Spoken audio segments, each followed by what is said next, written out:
Hello everyone, स्वागत है एक बार फिर से आपके अपने YouTube channel state PCS hub में।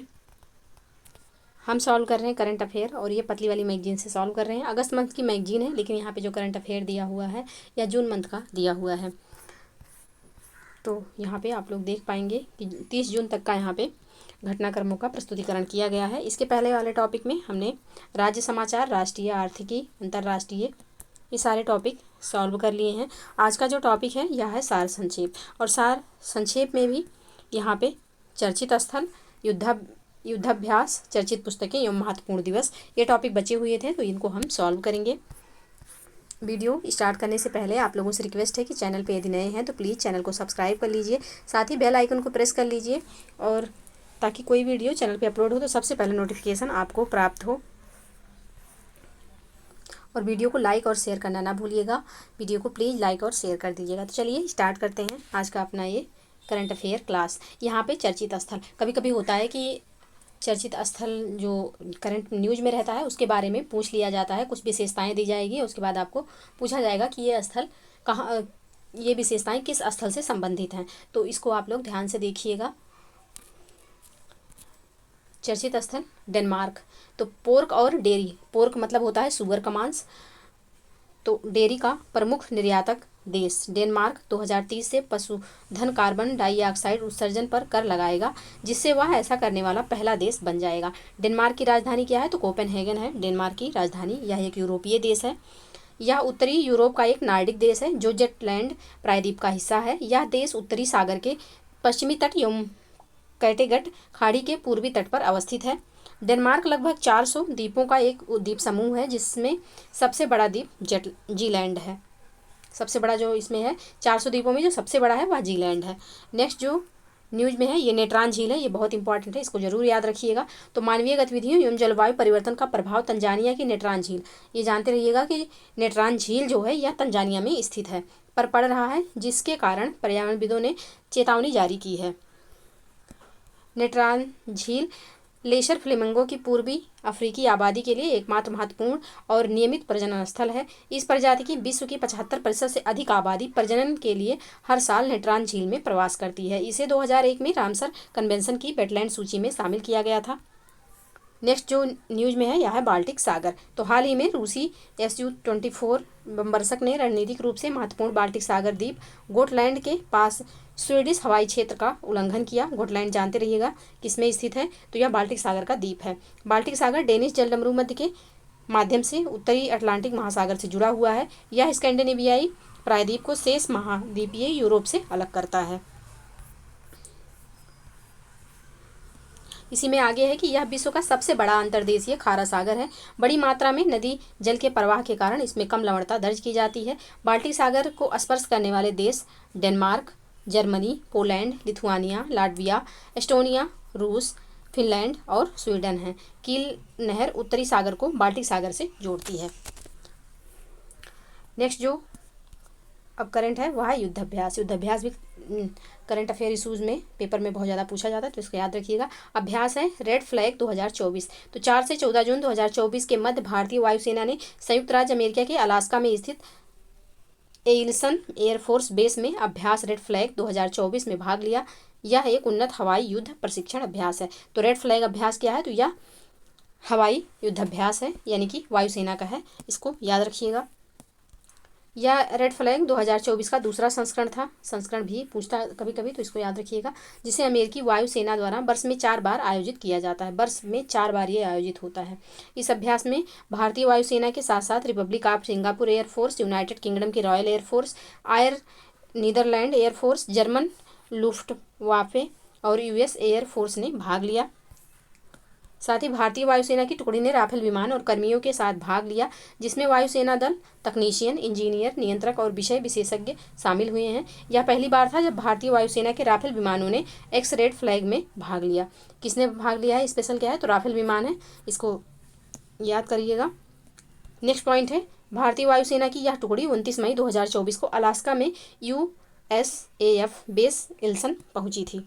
नेक्स्ट जो अभ्यास है यह है अभ्यास होपेक्स। तो 21 से 26 जून 2024 तक भारतीय वायुसेना और मिस्र की वायुसेना ने होपेक्स 2024 अभ्यास में भाग लिया। यह भारतीय वायुसेना और मिस्र की वायुसेना का चौथा संयुक्त अभ्यास है जो मिस्र में आयोजित किया गया था। इस बार ये जो अभ्यास होपेक्स से कहाँ पे हुआ, तो यह मिस्र में आयोजित कराया गया। नेक्स्ट पॉइंट है, इस अभ्यास का उद्देश्य द्विपक्षीय और क्षेत्रीय सहयोग को बढ़ावा देना है, जो दोनों देशों के बीच लंबे समय से चले आ रहे संबंधों का प्रतीक है।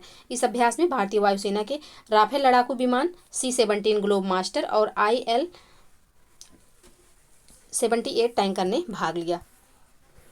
नेक्स्ट जो अभ्यास है यह है जापान भारत समुद्री अभ्यास JMEX 2024। तो 11 जून 2024 को भारतीय नौसेना का स्वदेशी stealth frigate INS Shivalik Japan Bharat समुद्री अभ्यास 2024 में भाग लेने के लिए जापान के योकोसुका पहुंचा। 2012 में इसकी शुरुआत के बाद यह JMEX का 8वां संस्करण है। संस्करण याद रखिएगा, 8वां संस्करण है ये। कहाँ पर हुआ, तो ये जापान में हुआ है। अभ्यास के दौरान दोनों देशों की नौसेनाएं समुद्र में अपने युद्ध कौशल और संयुक्त रूप से निखारेंगी और अपनी अंतर संचालन क्षमता को बढ़ाएंगी। भारतीय नौसेना का स्वदेशी स्टील फ्रिगेट INS शिवालिक द्विपक्षीय समुद्री अभ्यास में भाग ले रहा है। जापान का प्रतिनिधित्व गाइडेड मिसाइल डिस्ट्रॉयर JS युगिरी के द्वारा किया जा रहा है इसका प्रतिनिधित्व। और ये अभ्यास JMEX है, यह किससे संबंधित है, यह नौसेना का अभ्यास है। यह एक दूसरे की सर्वोत्तम प्रथाओं को सीखने का अवसर प्रदान करता है, साथ ही भारत और जापान के बीच परिचालन बातचीत को सुविधाजनक बनाता है। नेक्स्ट पॉइंट है, अभ्यास भारत प्रशांत क्षेत्र में समुद्री सुरक्षा के प्रति उनकी साझा प्रतिबद्धता की पुष्टि करता है। भारत और जापान के बीच अन्य अभ्यास सिन्धु मैत्री जो कि वायुसेना का है और धर्म गार्जियन जो कि सैन्य सेना का है, ये दोनों भी याद रखिएगा। JMEX जो है नौसेना का है, सिन्धु मैत्री वायुसेना का है और धर्म गार्जियन जो है यह सैन्य अभ्यास है। अब यहाँ पे जून 2024 की चर्चित पुस्तकें दी हुई हैं, इनको देख लेते हैं। पुस्तक है, दूसरी तरफ लेखक और संकलक के रूप में का नाम दिया हुआ है। तो यहाँ पे the idea democracy Sam Pitroda का है, इंपॉर्टेंट बुक है। Gateway to the sea historic ports and docks of Mumbai region, यह मेरी टाइम मुंबई म्यूजियम सोसाइटी की पुस्तक है। नेक्स्ट पुस्तक है Ed finds a home, Alia Bhatt की है। I have the streets a Kutti cricketer story, R Ashwin का है, मोस्ट इंपॉर्टेंट है। अ फ्लाई ऑफ द RBI वाल, कल्पना किलावाल का है। सोर्स कोड माई बिगिनिंग्स, तो यह बिल गेट्स की पुस्तक है, ये भी इंपॉर्टेंट है। लॉन्ग आइलैंड कोलम टोइबिन की है ये पुस्तक। At the wheel of research, Anuradha Mascarenhas का है। कमला देवी चट्टोपाध्याय स्वतंत्रता की कला अपने समय से आगे, निको स्लेट की पुस्तक है। तो ये हो गई पुस्तकें। अब देखते हैं जो जून मंथ के महत्वपूर्ण दिवस हैं, इनकी सूची यहाँ पे दी हुई है। एक तरफ तिथि है, दिवस है और फिर थीम दिया हुआ है। तो पहला जो दिवस दिया हुआ है यहाँ पे विश्व दुग्ध दिवस, 1 जून को मनाया जाता है विश्व दुग्ध दिवस। इसका थीम था दुनिया को पोषण देने के लिए गुणवत्ता पोषण प्रदान करने में डेयरी की महत्वपूर्ण भूमिका का जश्न मनाना। नेक्स्ट है 1 जून को ही मनाया गया विश्व अभिभावक दिवस। विश्व अभिभावक दिवस की कोई थीम नहीं है। 2 जून को अंतर्राष्ट्रीय सेक्स वर्कर्स दिवस मनाया गया। 3 जून को मनाया गया विश्व साइकिल दिवस। 4 जून को आक्रामकता के शिकार मासूम बच्चों का अंतर्राष्ट्रीय दिवस 2024 मनाया गया। 5 जून को मनाया गया विश्व पर्यावरण दिवस 2024, जो कि इम्पॉर्टेंट है। इसकी जो थीम है यह है भूमि पुनर्स्थापना, मरुस्थलीकरण और सूखे से बचाव। ये थीम जरूर याद कर लीजिएगा, किसी न किसी एग्जाम में आपको करंट में जरूर देखने को मिलेगा। नेक्स्ट जो डेट है वह है 7 जून। 7 जून को मनाया गया विश्व खाद्य सुरक्षा दिवस। खाद्य सुरक्षा अप्रत्याशित के लिए तैयार रहें, ये इम्पॉर्टेंट है। 7 जून वाला ये भी इंपॉर्टेंट है, इसको भी याद रखिएगा। 8 जून को विश्व महासागर दिवस। अवेकन न्यू डेप्थ है इसकी थीम, अवेकन न्यू डेप्थ्स। 8 जून को मनाया गया विश्व महासागर दिवस, ये इंपॉर्टेंट है। तो यहाँ पे ये तीनों डेट जो दिए हुए हैं 5 जून, 7 जून और 8 जून, इनको याद रखिएगा, ये इंपॉर्टेंट है। नेक्स्ट है 9 जून जो कि विश्व प्रत्यायन दिवस है। प्रत्यायन कल को सशक्त बनाना और भविष्य को आकार देना। 12 जून को विश्व बाल श्रम निषेध दिवस मनाया गया। आइए अपनी प्रतिबद्धताओं पर कार्य करें, बाल श्रम को समाप्त करें, तो ये भी इंपॉर्टेंट है। नेक्स्ट है 14 जून को विश्व रक्तदाता दिवस मनाया गया। दान का उत्सव मनाने के 20 वर्ष रक्तदाताओं को धन्यवाद, ये भी इंपॉर्टेंट है, इसको याद रखिएगा। 15 जून को है विश्व बुजुर्ग दुर्व्यवहार जागरूकता दिवस, इसकी कोई थीम नहीं है। 15 जून को ही मनाया गया विश्व पवन दिवस। विश्व पवन दिवस, पवन ऊर्जा भविष्य को शक्ति प्रदान करना, ये इंपॉर्टेंट है क्योंकि ये नवीकरणीय ऊर्जा से संबंधित है। तो आजकल नवीकरणीय ऊर्जा पर्यावरण प्रदूषण की वजह से बहुत ज़्यादा ट्रेंड में चल रहा है। तो नेचर से कुछ भी संबंधित डेट हो तो वो इम्पॉर्टेंट होता है, उसको याद कर लीजिएगा। तो पवन दिवस जो मनाया गया, विश्व पवन दिवस, यह मनाया गया 15 जून को। थीम है पवन ऊर्जा भविष्य की शक्ति को प्रदान करना, भविष्य को शक्ति प्रदान करना। नेक्स्ट है 16 जून को मनाया गया विश्व पितृ दिवस यानी कि वर्ल्ड फादर डे। 16 जून को ही मनाया गया अंतर्राष्ट्रीय पारिवारिक धन प्रेषण दिवस 2024। इसकी थीम थी वित्तीय समावेशन और लागत की कमी की दिशा में डिजिटल धन प्रेषण। नेक्स्ट है 17 जून को मनाया गया विश्व मरुस्थलीकरण एवं सूखा रोकथाम दिवस 2024। इंपॉर्टेंट है, इसका थीम है भूमि के लिए एकजुट, हमारी विरासत हमारा भविष्य।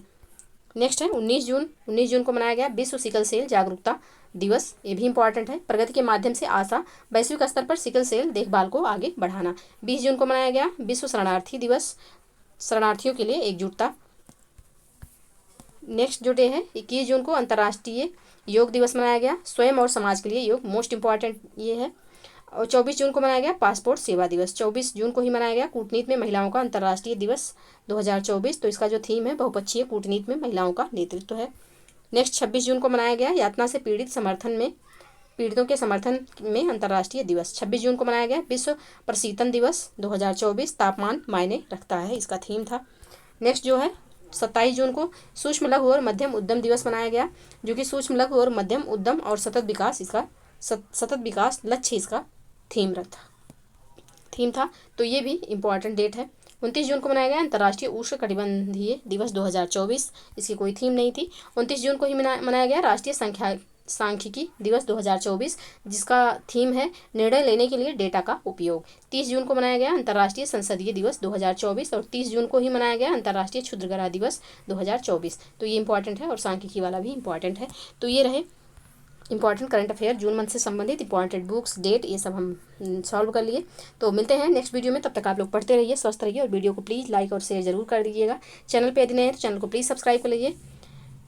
तो आज के लिए बस इतना ही। जय हिंद, जय भारत।